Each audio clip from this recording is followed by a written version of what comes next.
Buenas noches, estimados colegas. Mi nombre es Julio Acuña. Soy profesor y especialista pedagógico de la Dirección de Formación Docente en Servicio. Hoy vamos a conversar sobre la retroalimentación. Para desarrollar el trabajo del día de hoy, vamos a reflexionar en torno a algunas interrogantes. 2. ¿Cómo recojo las evidencias? 3. ¿Cómo analizo las evidencias producidas por nuestros estudiantes? Y esa es una pregunta que siempre nos plantean. Dicen, ¿cómo vamos a recoger, maestro, esas evidencias? Y una pregunta que está mucho más latente es la periodicidad del recojo de las evidencias. En ese caso nos dicen, ¿debemos recoger las evidencias todos los días? ¿Debemos recoger las evidencias de manera interdiaria, una vez a la semana, a la quincena, una vez a mes? La periodicidad del recojo de evidencias depende de las necesidades de aprendizaje del estudiante. ¿Cuáles son esas necesidades de aprendizaje que hemos identificado en el estudiante en relación a la competencia o a las competencias que estamos trabajando? También tenemos que tener en cuenta los medios de comunicación con los que cuentan las familias de los estudiantes, así como los acuerdos que seguro todos ustedes ya establecieron previamente con las familias, brindándoles orientaciones de cómo se va a organizar el envío y el recojo de las evidencias. Por supuesto, en la medida de las posibilidades, utilizando mensajes de textos, aplicativos como el WhatsApp, el Hangouts, los correos, etc. Ese elemento de cómo y cuándo recojo evidencias, tendríamos que ir viéndolo punto por punto. Vamos a ver una presentación más y vamos a ver.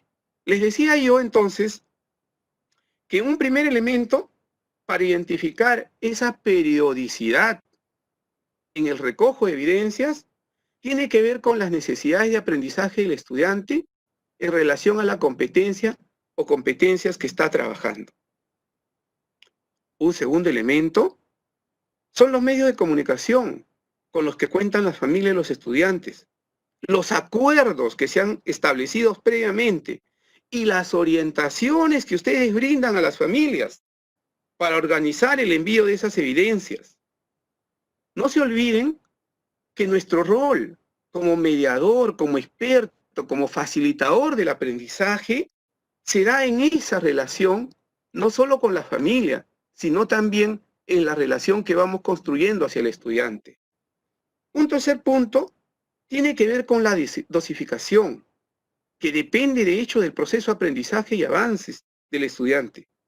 Se recomienda dosificar el recojo de evidencias, teniendo en cuenta que no todo producto de los estudiantes se constituye en una evidencia de aprendizaje, sino que hay momentos que se fijan después de un proceso de aprendizaje en el cual los estudiantes han tenido varias oportunidades de desarrollar sus competencias y capacidades en diversas situaciones. Luego de ello, se va recogiendo sus evidencias de aprendizaje. Ahí yo quiero resaltar algo. No todos los productos de los estudiantes se constituyen en una evidencia de aprendizaje. Y hay que diferenciar, maestros y maestras, qué es la evidencia de aprendizaje. En algunos casos todavía, muy poquitos, muy pequeños felizmente, algunos maestros van recolectando las fotos de sus estudiantes cuando están trabajando o conversando con su papá, con la mamá o cuando está leyendo el libro, ¿no? Esas son evidencias de las acciones que está haciendo el estudiante, pero no necesariamente son evidencias de aprendizaje que nos van a ayudar a ver el logro que está teniendo en relación a la competencia que estamos trabajando. Otro elemento que tenemos que tener en cuenta en el cómo y cuándo recoger evidencias tiene que ver con los acuerdos que vamos tomando respecto a la institución educativa. No se olviden que también en el trabajo colegiado, en el entorno con todos los maestros y maestras, tomamos acuerdos de esa periodicidad, de cuándo se va a recoger, en qué momento se va recogiendo esas evidencias de aprendizaje, y habría que tenerlo en cuenta ahí, ¿no? Hay que considerar que durante la etapa de aislamiento social podemos emplear las mismas actividades que se proponen en la estrategia Aprendo en Casa, o también adecuarlas, y que los productos que elaboran los estudiantes son a la vez las evidencias que se emplean para obtener información del progreso de las competencias para evaluar.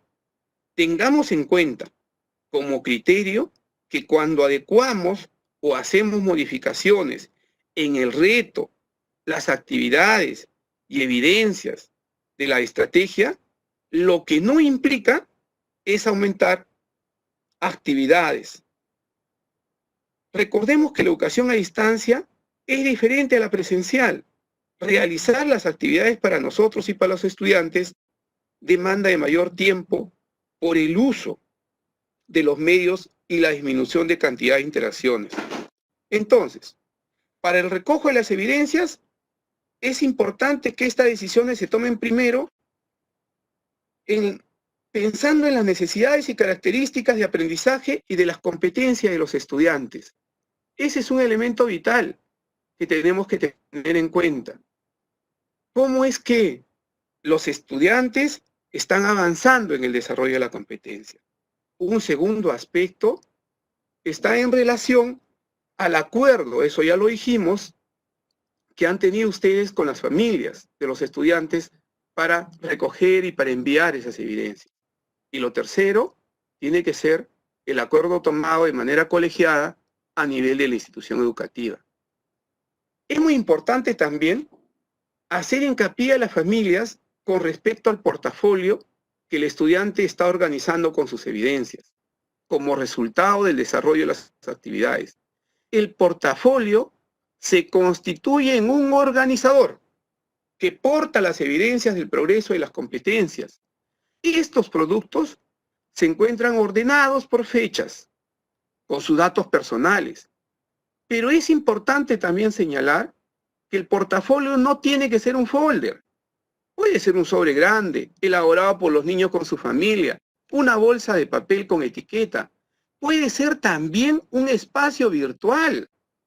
Si el estudiante está en la capacidad de organizar un drive con todas sus evidencias, ¡qué bien! Y ese es su portafolio. La idea es no exigir que sea como clásicamente se ha usado, un folder. Usemos todos los recursos que tengan los estudiantes, evitando estrés por un gasto innecesario que los estudiantes usen, que ellos mismos con su familia decoren, le pongan su nombre y que estén atentos a guardar esos productos.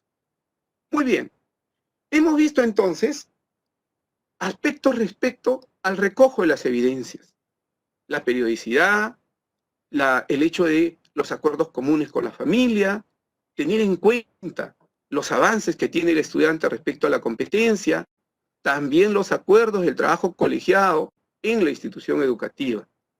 Veamos ahora el análisis de evidencias. Yo les preguntaría a todos ustedes, ¿qué es lo primero que tenemos que hacer? ¿Qué debemos hacer cuando vamos a analizar una evidencia? ¿Qué tendríamos que tener en cuenta primero? ¿Qué dicen ustedes? Sí, estamos de acuerdo. Lo primero que tendríamos que tener en cuenta son las competencias. Las competencias que vamos a valorar. Y en las competencias lo que nos preguntamos es ¿qué implica esa competencia para el estudiante? ¿Qué le está exigiendo al estudiante? Pero también ¿qué implica para el docente?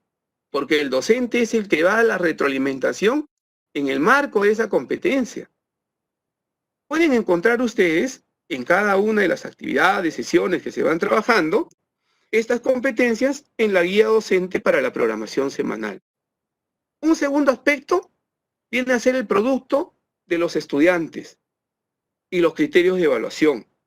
En este caso, para la revisión del producto, los estudiantes ya conocen qué le ha exigido la experiencia de aprendizaje, porque se le plantean los propósitos.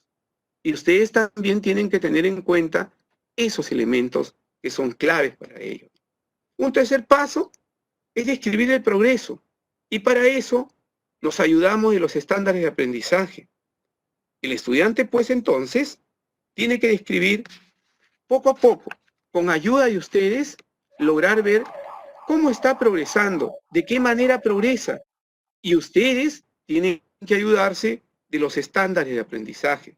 Por último, siempre hay que tener en cuenta que la retroalimentación tiene que ser pertinente y oportuna en el análisis, tanto en el tiempo como en el análisis que ustedes hacen de esa misma retroalimentación. Un punto importante en el recojo y análisis de evidencia de aprendizaje es que tenemos que ser pertinentes y oportunos, cuidando siempre de respetar los canales de comunicación previamente establecidos a través de las evidencias de aprendizaje que compartan sus estudiantes. Desde ahí, ustedes realizan la retroalimentación formativa. Pero ojo, yo quiero dejar bien en claro, no estamos diciendo que la retroalimentación se hace al final de la actividad de aprendizaje, cuando me entregan las evidencias. En realidad, ustedes como mediadores del aprendizaje realizan retroalimentación en todo el proceso del aprendizaje. Muchas gracias y hasta una próxima oportunidad.